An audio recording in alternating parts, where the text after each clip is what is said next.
하나님의 말씀은 사도행전 10장 34절로 48절까지 끝절까지 함께 읽도록 하겠습니다. 사도행전 10장 34절로 끝절까지입니다. 시작. 베드로가 입을 열어 말하되 내가 참으로 하나님은 사람의 외모를 보지 아니하시고 각 나라 중 하나님을 경외하며 의를 행하는 사람은 다 받으시는 줄 깨달았도다. 만일 주 되신 예수 그리스도로 말미암아 화평의 복음을 전하사 이스라엘 자손들에게 보내신 말씀 곧 요한이 그 침례를 반포한 후에 갈릴리에서 시작하여 온 유대에 두루 전파된 그것을 너희도 알거니와 하나님이 나사렛 예수에게 성령과 능력을 기름 붓듯 하셨음에 그가 두루 다니시며 선한 일을 행하시고 마귀에게 눌린 모든 사람을 고치셨으니 이는 하나님이 함께 하셨습니다. 우리는 유대인의 땅과 예루살렘에서 그가 행하신 모든 일의 증인이라. 그를 그들이 나무에 달아 죽였으나 하나님이 사흘 만에 다시 살리사 나타내시되 모든 백성에게 하신 것이 아니요 오직 미리 택하신 증인 곧 죽은 자 가운데서 부활하신 후 그를 모시고 음식을 먹은 우리에게 하신 것이라.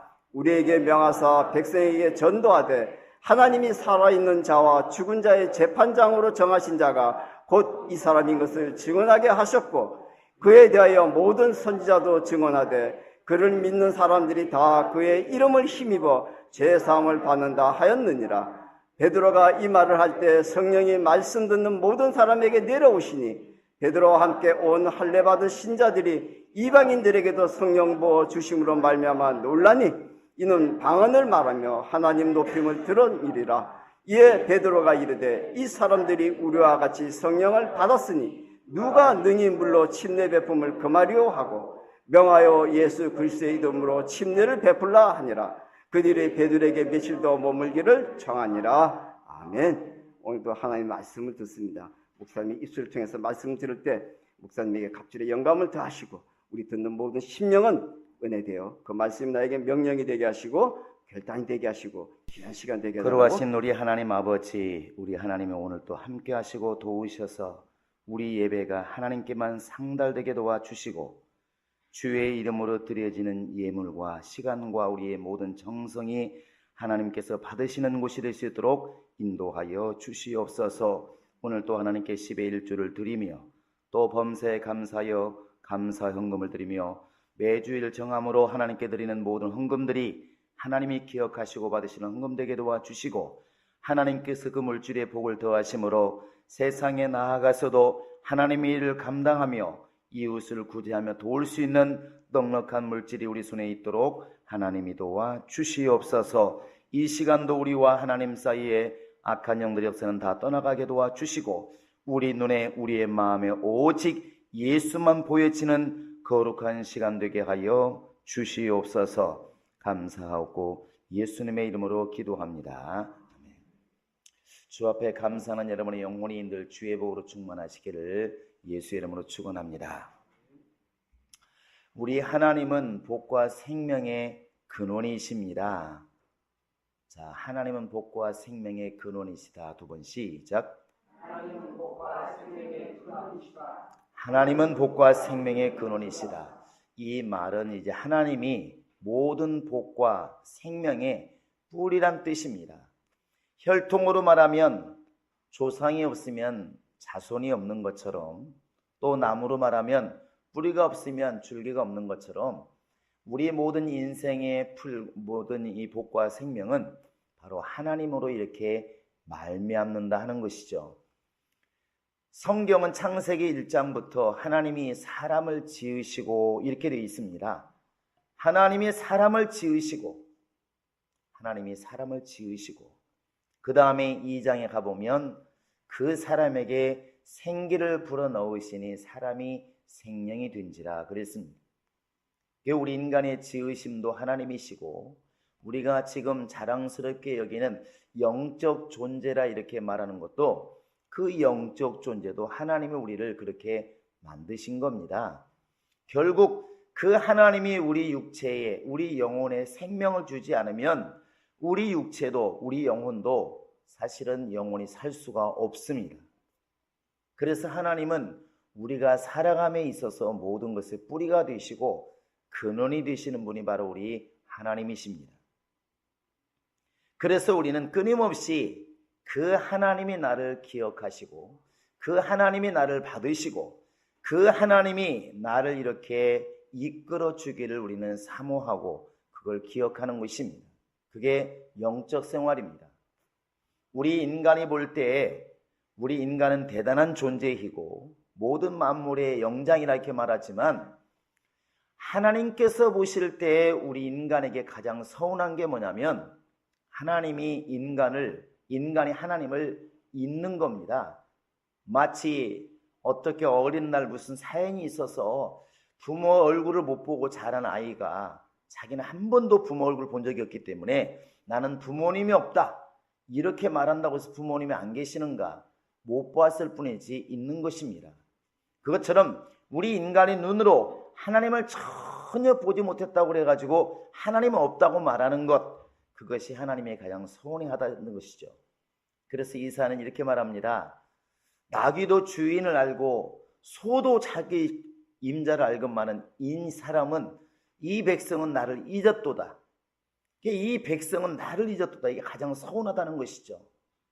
그래서 요한복음 16장에 가보면 이미 성령이 오셔서 우리를 책망하실 것인데, 달리 말하면 우리를 깨우칠 것인데, 죄가 뭐냐?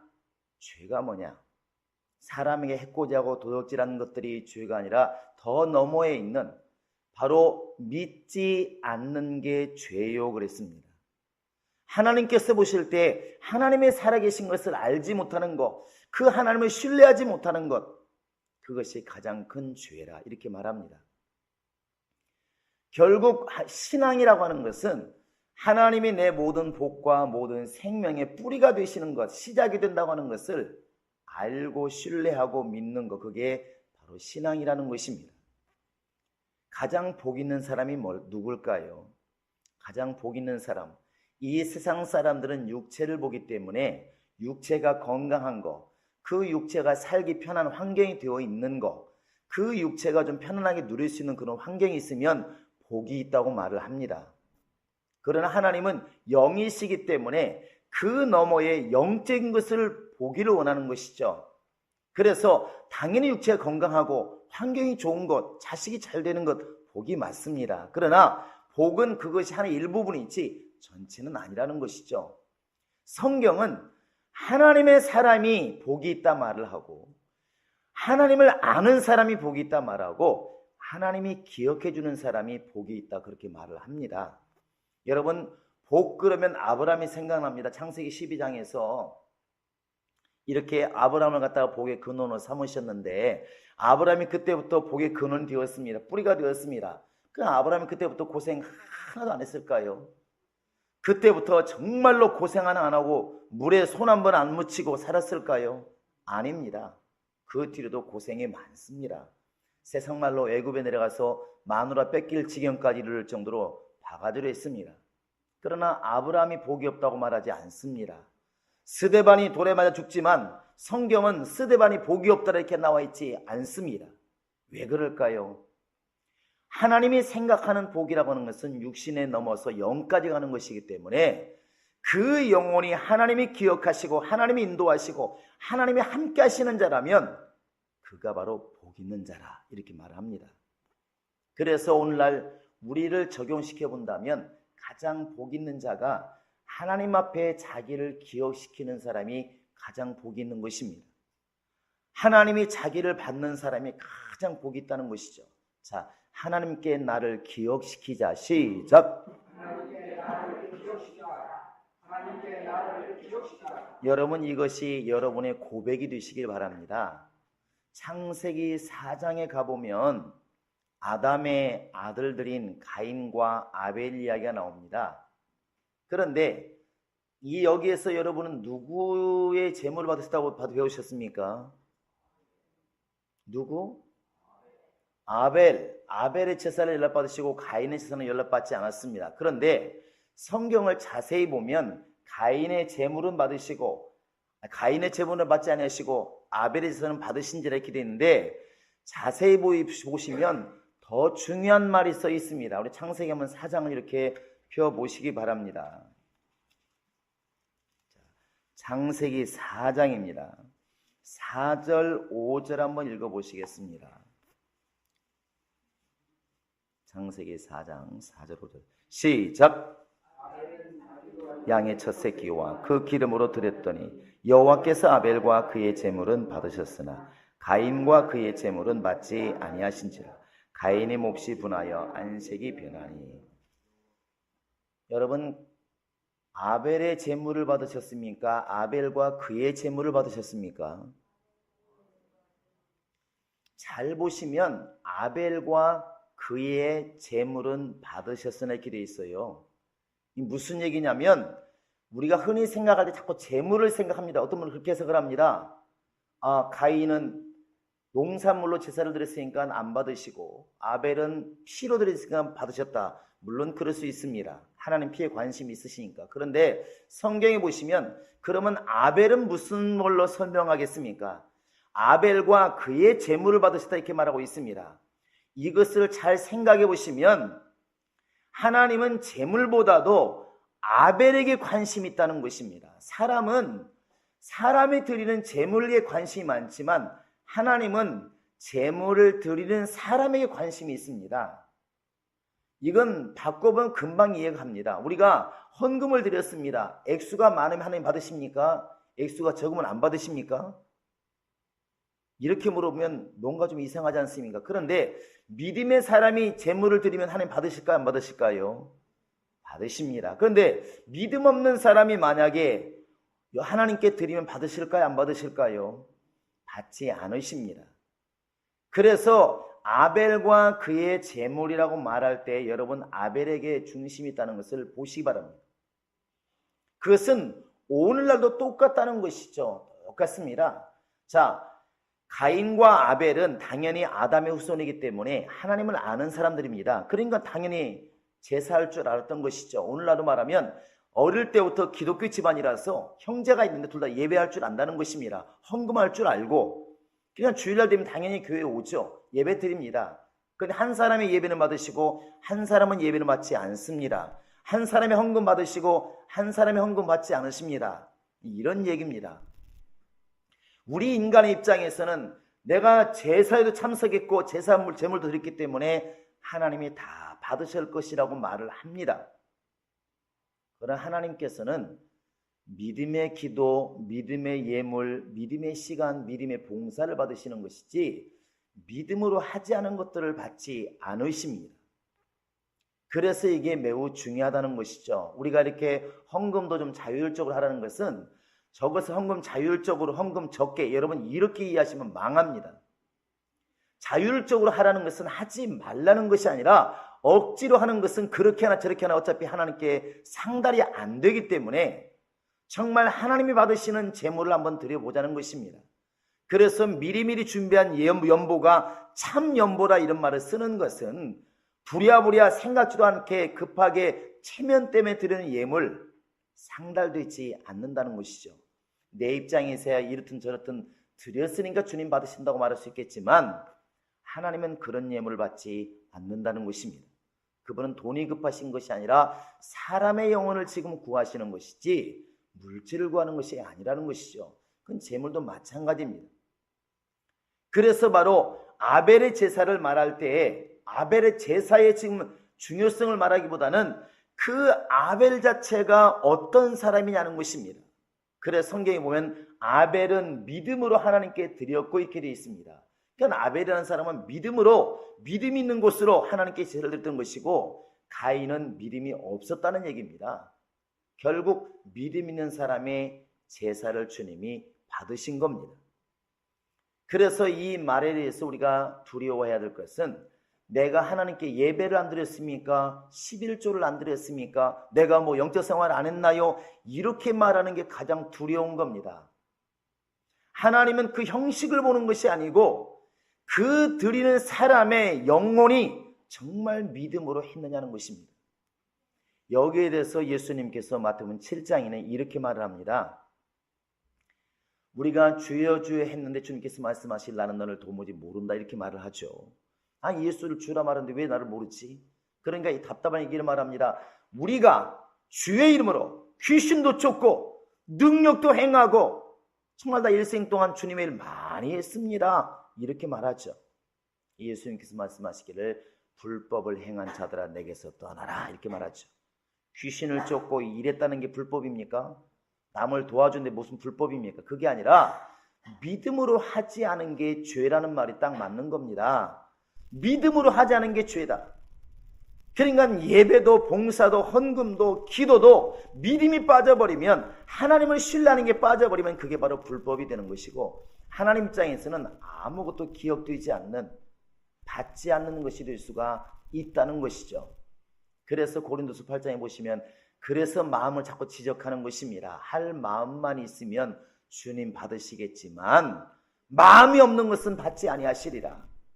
우리는 마음을 보지 않기 때문에 내가 헌금 드렸으니까, 예배 드렸으니까, 봉사했으니까, 기도했으니까 하나님 다 받으신다고 말하지만, 주님은 그 기도한 사람의 마음이 어떤 마음으로 기도했느냐, 그 헌금을 드린 사람의 그 마음이 어떠했느냐, 예배 드리는 사람의 마음이 지금 어떤 마음으로 예배를 드리느냐, 그걸 보고 있다는 것이죠. 그래서 사람은 외모로 보지만 하나님은 그 마음의 중심을 보신다, 이렇게 이제 성경은 말하고 있는 것입니다.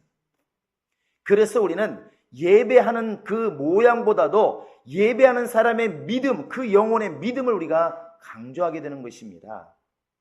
여러분, 그래서 우리도 이 시간도 마찬가지고 앞으로도 마찬가지입니다.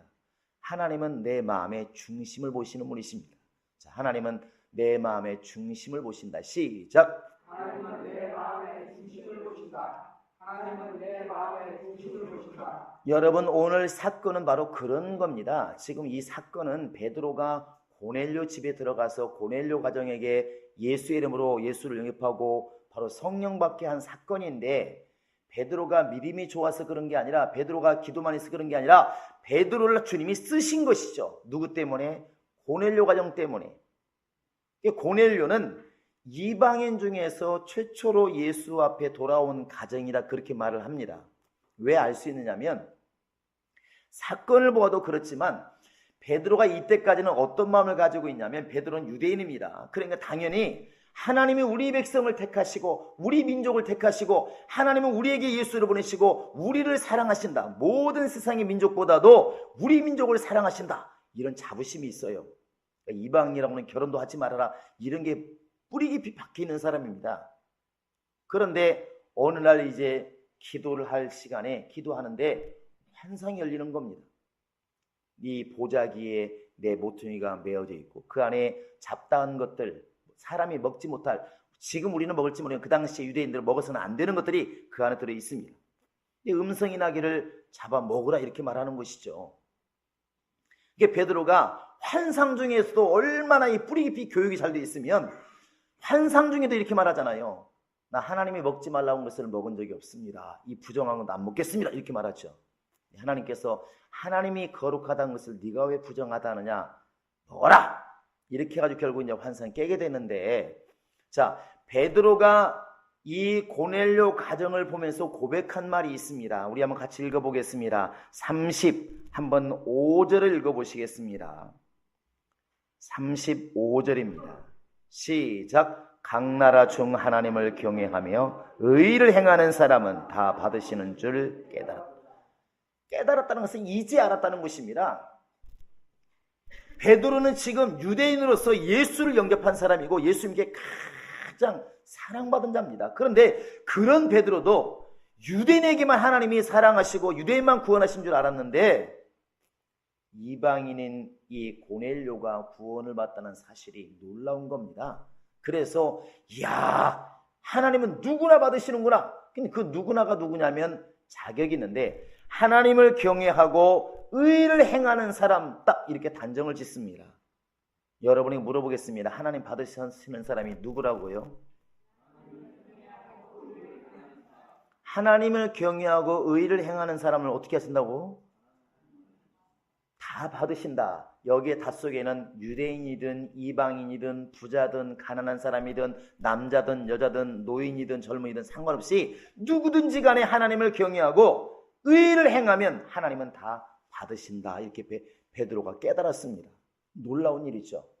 그런데 베드로를 이렇게 깨우친 지금 고넬료라는 사람이 어떤 사람인가 하면 여러분 보시면 우리가 행동해야 될 것이 눈에 보입니다.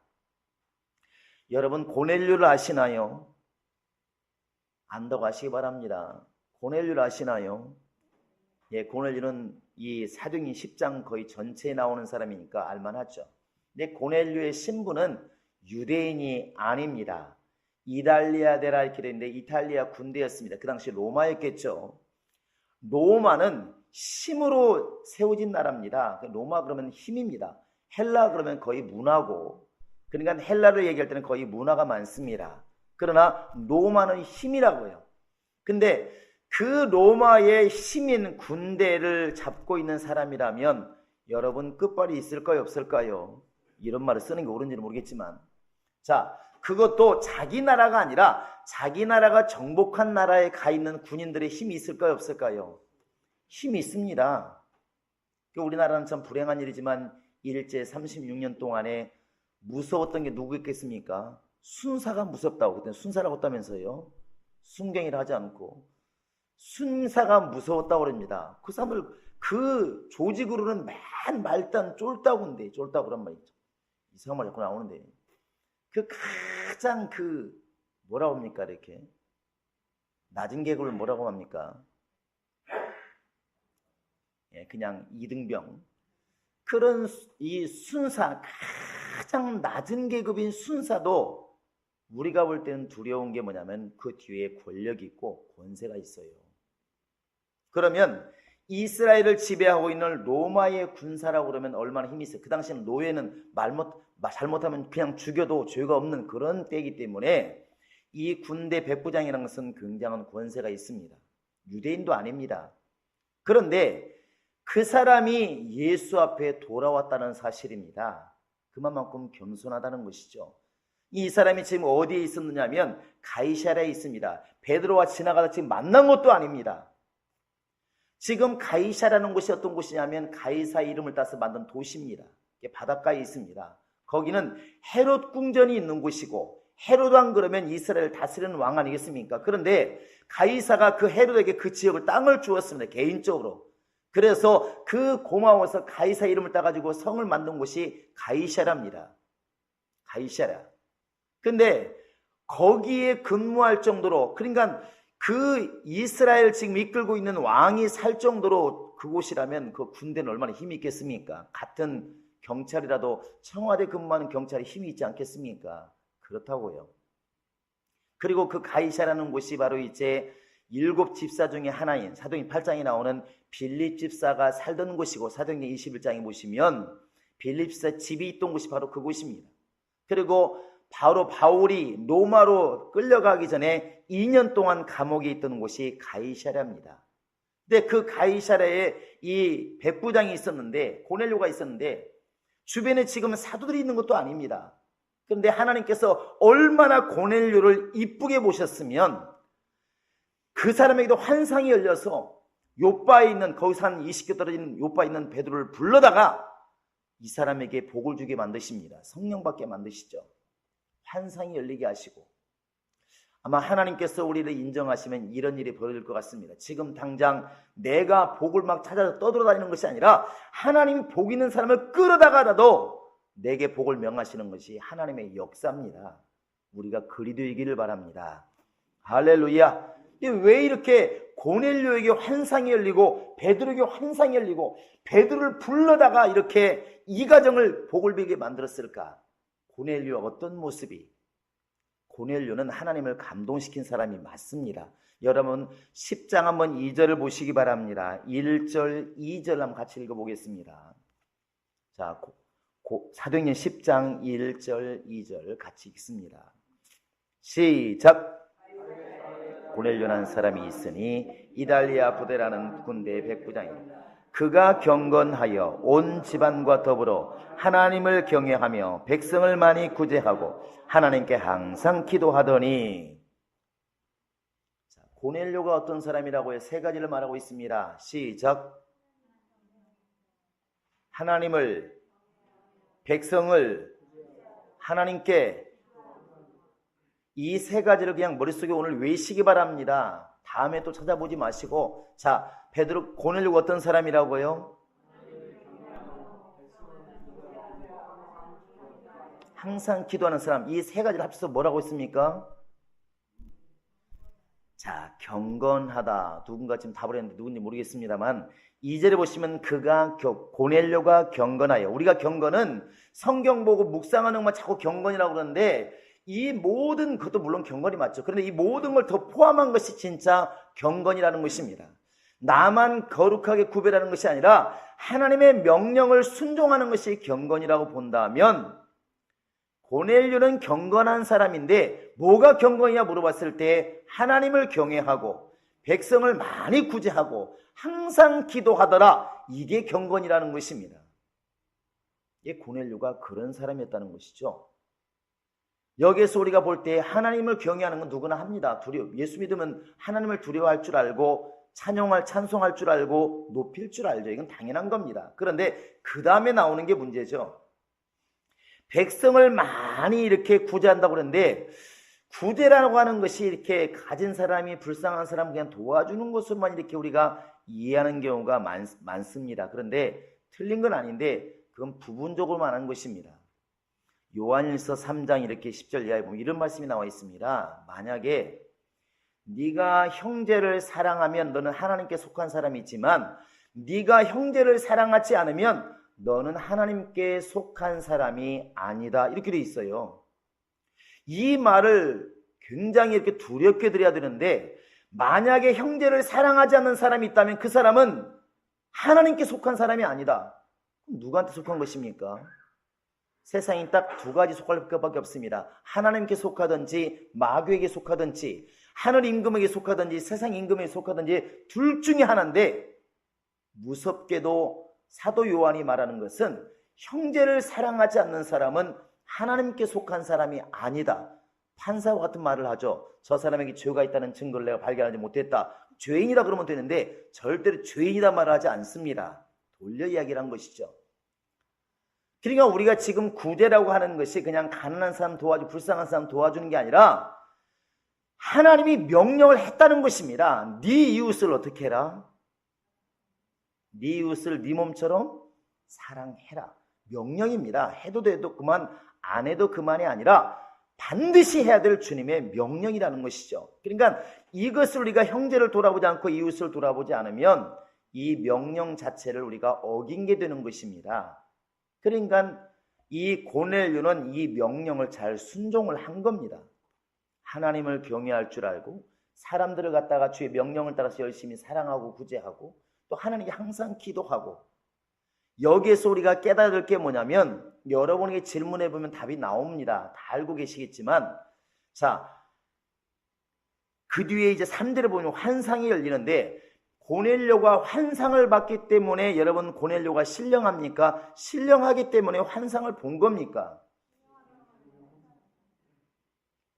두리뭉실한 것은 다시 물어볼까요? 고넬료가 경건하기 때문에 환상이 열린 겁니까? 환상을 보기 때문에 경건한 겁니까? 여러분 이 순서를 잘 보셔야 우리의 신앙생활의 방향이 보입니다. 그렇지 않으면 자꾸만 이쪽만 보게 된다는 것이죠. 사람들이 기도할 때 주여 내게 환상이 열리게 하시고 주의 음성이 들리게 하시고 자꾸 이렇게 우리가 많이 기도를 하는데 정작 주님이 보시는 것은 고넬료에게 환상을 보여준 것은 신령하라고 지금 보여준 게 아니고 고넬료에게 지금 베드로를 청해라 이걸 알려주기 위해서 환상을 열어준 겁니다. 베드로 마찬가지죠. 환상을 본 게 베드로가 지금 신령해서 환상을 본 것도 틀린 말은 아닙니다. 그런데 지금 베드로가 이 환상을 보게 된 것은 사실은 고넬료를 지금 살리려고 하나님께서 베드로에게 환상을 열어준 겁니다. 무슨 말 아시겠죠? 그러니까 고넬료라는 사람이 경건하니까 하나님께서 환상을 보여줄 만큼 경건하니까 환상을 보여준 것이지 환상을 보기 때문에 경건하다고 말해서는 안 된다는 것입니다. 우리가 지금 경건이 없는데 우리 속에 신령함이 없는데 하나님을 경외함이 없는데 우리 입술로 자꾸만 환상을 기대하고 있다고 한다면 이게 어긋났다는 것이죠. 예수님이 이렇게 말씀하시잖아요. 나무를 알려면 열매를 보면 한다. 좋은 나무는 뭘 맺는다? 좋은 열매 맺는다. 그러니까 고넬료처럼 좋은 신앙이 있으면 당연히 영적인 현상들은 그냥 나타나는 게 정상이라는 것입니다. 이렇게 가는 것이 바로 맞습니다. 바른 길입니다. 이게 무슨 차이가 있냐면 고넬료처럼 경건하니까 하나님께서 때가 되면 말씀을 들려주시고 환상을 열어주시고 이렇게 아는 사람들은 무엇에 신경을 쓰냐면 경건에 신경을 씁니다. 하나님을 경외하고 내가 정말 이웃을 명령 따라 구제하고 항상 기도한 여기 신경을 씁니다. 그런데 이 환상이나 이런 데 자꾸 신경을 쓰는 사람들은 자기는 바꾸려고 하지 않고 그 모든 열매들 보고 그것을 달라고 계속 기도한다는 것이죠. 열매를 달라고. 이것은 심각한 것입니다. 하나님이 받으시는 사람은 환상을 보는 사람을 받으신다고 말씀하지 않고 바로 하나님을 경외할 줄 알고 의를 행하는 사람, 곧 하나님을 경외하고 구제할 줄 알고 항상 기도에 힘쓰는 사람, 그 사람을 받으신다는 것이죠.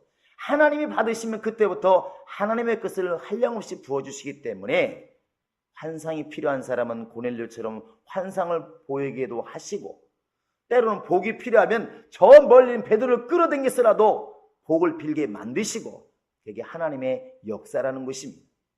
이것을 비교할 수 있는 것이 사울과 다윗입니다. 여러분, 사울 왕이 처음에는 하나님께 굉장히 사랑을 받았습니다. 은혜 받았고 잘했죠. 그러나 어느 순간부터 하나님께 이제 경건이 보이지 않습니다. 하나님 말씀 무시하기 시작합니다. 죽이라고도 죽이지도 않고 자기 멋대로 하는 것이죠. 제사장이 있음에도 불구하고 자기가 제사를 드리고 이런 일이 벌어지니까 하나님께서 어느 순간 버리게 됩니다. 그때부터 하나님이 그를 버렸다는 증거가 사울에게서는 안 보입니다. 사울은 여전히 안식일을 지키고 제물을 지키고 역시 유월절날 하나님께 제사를 드립니다. 안 드렸겠습니까? 계속 드립니다. 근데 뭐가 다르냐면 하나님이 주시는 게 없습니다. 꿈으로도 말씀하지 아니하시고 계시로도 말씀하지 아니하시고 선지자를 통해서 말씀하지 아니하시고 하나님이 전혀 아예 닫아버린 것이죠. 바로 잠언 1장에 나와 있는 것처럼 너희가 내 말을 듣기 싫어하니까 내가 너희가 나를 찾을 때 내가 아예 귀를 막고 돌아 앉으리라 하는 말과 똑같은 것입니다. 사울 자체가 경건이 이루어지지 않으니까 하나님께서는 하나님이 주시고자 하는 걸 다 막아버리는 것입니다. 다윗 같은 경우는 설사 중간에 죄를 지은 것도 있죠. 하지만 그가 잘한 게 뭐냐면 끊임없이 자기를 쳐서 하나님께 복종시키는 겁니다. 나단이 와서 말할 때도 그냥 바로 무릎을 꿇습니다. 자기 자식이 아플 때도 금식하면서 하나님께 기도합니다.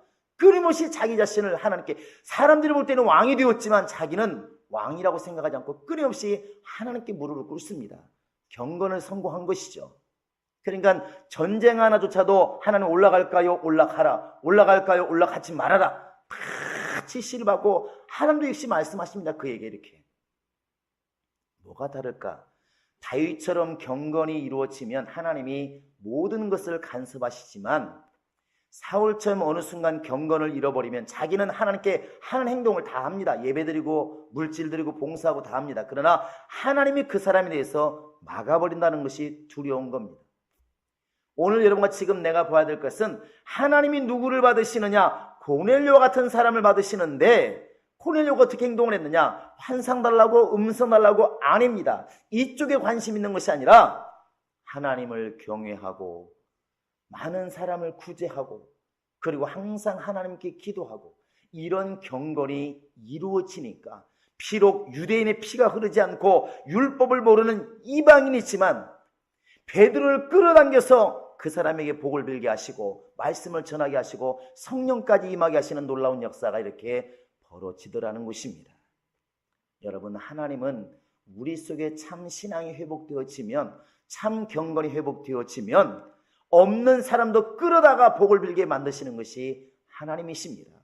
멀리 욥바에 있는 베드로를 끌어당겼으라도 본인은 안 가겠다고 그랬지만, 이방이니까 안 가겠다고 그랬지만 주님이 그를 불러서라도 강제로 끌어당겨서 고넬료 가정을 구원시키는 것이 하나님의 역사입니다. 여러분과 지금 내가 해야 할 것 너무나 분명하지 않습니까? 어떤 사람이 환상 보니까 나 이거 환상 좀 열어주세요. 음성 듣다니 음성 들려주세요. 누가 이런 일 있다면 그렇게 해주세요. 나쁜 건 아니지만 순서가 지금 바뀌었다는 것입니다. 고넬료 환상 보게 해달라고 기도하지도 않았습니다. 그러나 하나님이 때가 되니까 환상을 열어주십니다. 환상이라고 말하고 있지만 응답으로 들어도 좋고 영적인 것이라고 말해도 좋습니다. 그것이 있기 전에 주님께서 이미 이 사람의 심령을 보고 있다는 것입니다.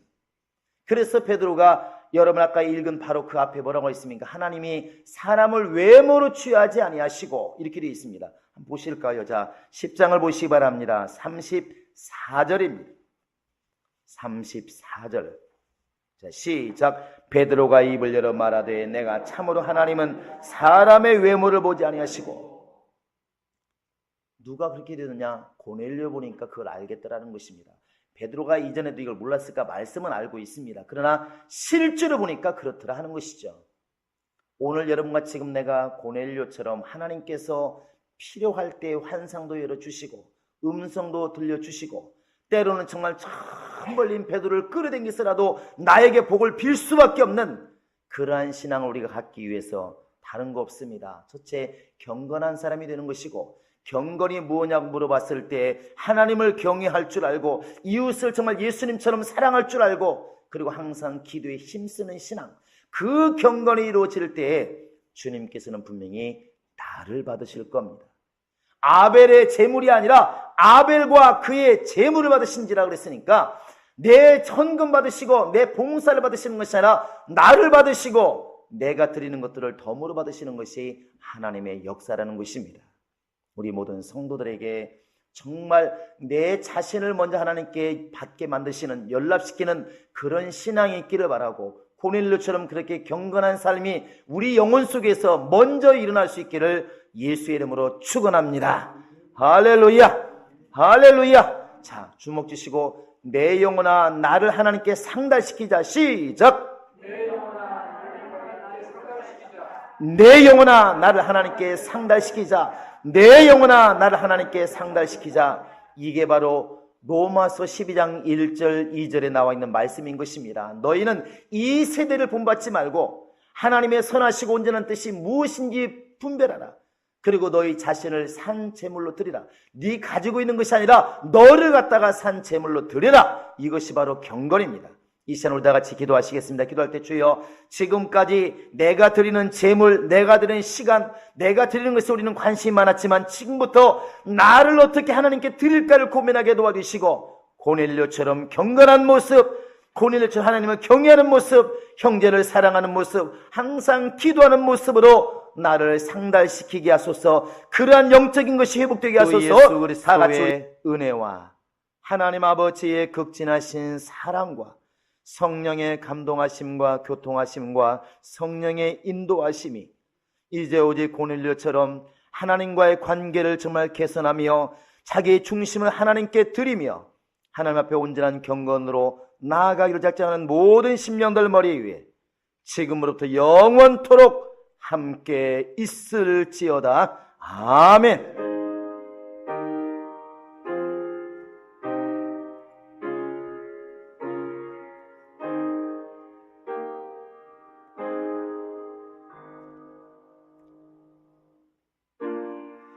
주님의 높고 위대하심을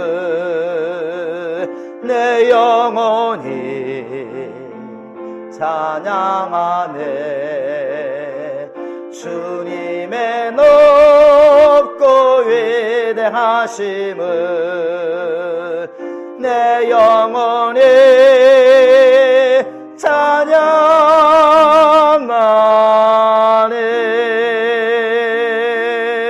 우리 하나님께 모든 영혼을